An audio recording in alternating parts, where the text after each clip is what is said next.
New York നഗരത്തിൽ താമസിച്ചിരുന്ന ഒരു ഫ്രസ്ട്രേറ്റഡ് ഹൗസ് വൈഫ് ആയിരുന്നു കെയ്റ്റ് മില്ലർ. അവർ അവരുടെ ദാമ്പത്യ ജീവിതത്തിൽ ഒട്ടും സാറ്റിസ്ഫൈഡ് അല്ലായിരുന്നു. സെക്ഷലി അവർ സാറ്റിസ്ഫൈഡ് അല്ലായിരുന്നുകൊണ്ട് അവരൊരു സൈക്കാട്രിസ്റ്റിനെ കാണുന്നുണ്ടായിരുന്നു. ആ സൈക്കാട്രിസ്റ്റിന്റെ പേരായിരുന്നു ഡോക്ടർ റോബർട്ട് എലിയോട്ട്. അങ്ങനെ റോബർട്ട് എലിയോട്ടിനെ കണ്ടിട്ട് തിരിച്ചു വരുന്ന വഴി അവർ ഒരു സ്ട്രേഞ്ചറെ കണ്ടുമുട്ടുന്നു. ഏകദേശം അയാളുമായിട്ട് ഒരു സെക്ഷൽ കണക്ഷൻ ഉണ്ടാക്കി അയാളുമായിട്ട് അവർ സെക്സ് ചെയ്യുകയാണ്. അതിനുശേഷം അവര് ഒരുപാട് താമസിച്ച് വീട്ടിലേക്ക് മടങ്ങാതിറങ്ങുമ്പോൾ അവർ ലിഫ്റ്റിലേക്ക് കയറുമ്പോൾ അവിടെ ഉണ്ടായിരുന്ന ഒരു സ്ത്രീ അവരെ കഴുത്ത് മുറിച്ച് കൊല്ലുകയാണ്. ഈ ഒരു സംഭവം കാണുന്നതാകട്ടെ ലിസ് ബ്ലേക്ക് എന്ന് പറഞ്ഞ ഒരു പ്രോസ്റ്റിറ്റ്യൂട്ടും. അങ്ങനെ റോബർട്ട് എലിയോട്ടും ലിസ് ബ്ലേക്കും കൂടി ഈ കേസിന് പുറകെ പോകുന്നു. ആ സീരിയൽ കില്ലർ ആരാണെന്ന് കണ്ടുപിടിക്കുന്നു. ഇതാണ് കഥ. അതായത് ഈ കഥയുടെ ക്ലൈമാക്സ് എന്താണെന്ന് ഞാൻ പിന്നീട് പറഞ്ഞുതരാം. അത് ഒരു കഥ കൂടി പറഞ്ഞിട്ട് ലാസ്റ്റ് പറഞ്ഞുതരാം. നിങ്ങളിപ്പോൾ കാണുന്ന ഈ ഒരു പോസ്റ്റ് കണ്ടിട്ടാണ് ഞാൻ തന്നെ ഈ ഒരു സിനിമ, അതായത് വർഷങ്ങൾക്ക് മുമ്പ് 1980 ഇറങ്ങിയത് ഡ്രസ്ഡ് ടു കിൽ എന്ന് പറയുന്ന ഈ ഒരു സിനിമ കണ്ടത്.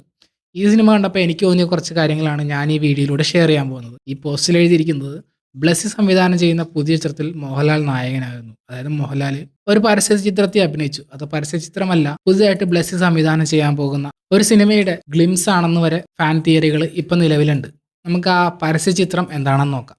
പ്രകാശ് വർമ്മ അഥവാ തുടരും സിനിമയിലെ ജോർജ് സാറ് പുള്ളി സംവിധാനം ചെയ്യുന്ന പരസ്യചിത്രത്തിലേക്ക് മോഹൻലാൽ കടന്നു വരുന്നു. എല്ലാവരും പതിവ് ആരാധനയോടെ അദ്ദേഹത്തെ സ്വീകരിക്കുന്നു. തുടർന്ന് മോഹൻലാലും വർമ്മയും തമ്മിൽ ചർച്ച നടക്കുന്നു. ലീഡ് റോൾ ചെയ്യുന്ന ശിവാനിയെ സംവിധായകൻ ലാലിന് പരിചയപ്പെടുത്തുന്നുണ്ട്. ഇടയ്ക്ക് മറ്റെന്തോ ആവശ്യത്തിന് വർമ്മ മാറുമ്പോൾ സമീപത്തിരുന്ന നെക്ലേസിൽ ലാലിന്റെ ശ്രദ്ധ പതിയുന്നു. തുടർന്ന് ആരും ശ്രദ്ധിക്കാതെ ലാൽ ഷൂട്ട് നടക്കുന്ന മുറിയിൽ നിന്നും പുറത്തേക്ക് പോകുന്നു. പക്ഷേ വർമ്മ അത് ശ്രദ്ധിക്കുന്നുണ്ട്. ഇതിനിടെ നെക്ലേസ് കാണാനില്ലെന്ന വിവരം ലൊക്കേഷൻ ആകെ അറിയുന്നു.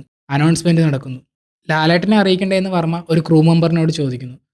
പിന്നെ നാം കാണുന്നത് ഇട്ടിരുന്ന ബ്ലേസ് മാറ്റിയ ലാലിന്റെ പിൻഭാഗമാണ്. അദ്ദേഹം ആ നെക്ലസ് അണിഞ്ഞ് ആ പാട്ടിന്റെ ഈണത്തിനൊത്ത് ചുവടുവയ്ക്കുന്നു.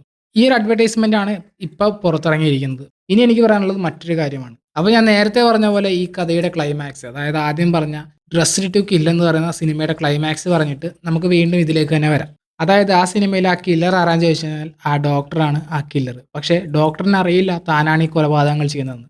കാരണം അദ്ദേഹത്തിന്റെ ഉള്ളിൽ ഉറങ്ങിക്കിടക്കുന്ന മറ്റൊരു സ്ത്രീയുണ്ട്. അതായത് രണ്ട് ക്യാരക്ടറായിട്ടാണ് അദ്ദേഹം ജീവിക്കുന്നത്. അദ്ദേഹത്തിന് ഡിസോസിയേറ്റീവ് ഐഡന്റിറ്റി ഡിസോർഡർ ആണ്. അതായത് തൻ്റെ ഉള്ളിൽ വേറൊരു ക്യാരക്ടറുണ്ട്, അത് സ്ത്രീയാണെന്ന് അദ്ദേഹത്തിന് തിരിച്ചറിയാൻ സാധിക്കില്ല. അദ്ദേഹം ചില സമയങ്ങളിൽ സ്ത്രീകളെ പോലെ പെരുമാറും. പക്ഷെ അത് അദ്ദേഹത്തിന് പോലും മനസ്സിലാവില്ല.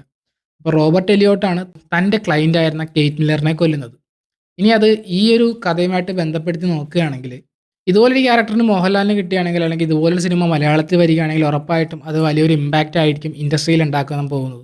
അതിന് കാരണം മോഹൻലാലിനെ ഇപ്പോൾ എടുത്ത് നോക്കിക്കഴിഞ്ഞാൽ മലയാള സിനിമ ഇൻഡസ്ട്രിയിലെ ഏറ്റവും വലിയ താരം, ആണത്തത്തിൻ്റെ പ്രതിനിധിയായി ആരാധകക്കൂട്ടം കാണുന്ന സിനിമകൾ സിംബോളൈസ് ചെയ്തിരിക്കുന്ന മനുഷ്യൻ ഇത്തരത്തിലൊരു ബ്രേക്കിംഗ് നടത്തിക്കഴിഞ്ഞാൽ ഒരു വലിയ പൊളിറ്റിക്കൽ സ്റ്റേറ്റ്മെന്റ് തന്നെ ആയിട്ടായിരിക്കും അത് പുറത്തു വരാൻ പോകുന്നത്. ഒരുപക്ഷെ ഇതിന് ട്രോളും വരുന്നുണ്ട്, കുറേ ആളുകൾ ഇതിനെ അപ്രീഷിയേറ്റും ചെയ്യുന്നുണ്ട്. സിനിമ ഇൻഡസ്ട്രി തന്നെ ഒരുപാട് ആളുകൾ ഇതിനെ അപ്രീഷിയേറ്റ് ചെയ്യുന്നുണ്ട്. അപ്പോൾ പറഞ്ഞു വന്നത് എന്താണെന്ന് വെച്ച് കഴിഞ്ഞാൽ ഇതുപോലൊരു സിനിമ വന്നു കഴിഞ്ഞാൽ ഉറപ്പായും മലയാള സിനിമയുടെ മുഖവും മാറും. നമുക്കിവിടെ വലിപ്പ ചെറുപ്പമില്ല, എല്ലാവരും അഭിനയിക്കാമെന്നാണ്. എസ്പെഷ്യലി മോഹൻലാലും അഭിനയിക്കാമെന്നാണ്. ഇങ്ങനത്തെ ഒരു സബ്ജക്റ്റുമായിട്ട് ആരെങ്കിലും അദ്ദേഹത്തിന് മുമ്പിൽ ചെന്ന് കഴിഞ്ഞാൽ ഉറപ്പായിട്ടും അദ്ദേഹം ഇത് ചെയ്യുന്നത് എനിക്ക് 100% ഉറപ്പുണ്ട്. കാരണം പുള്ളി അഭിനയിക്കാൻ വേണ്ടി മാത്രം ജനിച്ചാണ്. അപ്പോൾ ഈ ഒരു വീഡിയോ നമ്മൾ ചെയ്തത് ഇങ്ങനെ ഒരു റൂമർ വന്നപ്പോൾ അതിൻ്റെ ആ പടം എങ്ങനെ ഉണ്ടാകും, അത് കണ്ടു കഴിഞ്ഞാൽ അല്ലെങ്കിൽ അത് മലയാളത്തിലേക്ക് ചെയ്തു കഴിഞ്ഞാൽ മോഹൻലാലിന് ചെയ്യാൻ പറ്റുമെന്നൊക്കെ അറിയാൻ വേണ്ടിയാണ്. ഉറപ്പായിട്ടും അങ്ങനത്തെ ഒരു പടം വന്നു കഴിഞ്ഞാൽ ഒരു വമ്പൻ കളക്ഷനും കിട്ടും, ഒരു അടിപൊളി സൈക്കോളജിക്കൽ ത്രില്ലറും നമുക്ക് കിട്ടും. സോ ഇത് പറയാൻ വേണ്ടിയാണ് ഈ ഒരു വീഡിയോ ചെയ്തത്. നന്ദി, നമസ്കാരം. അപ്പോൾ ഇറ്റ്സ് മീ പൾഫിഷ നെക്സ്റ്റ്. I love cinemas.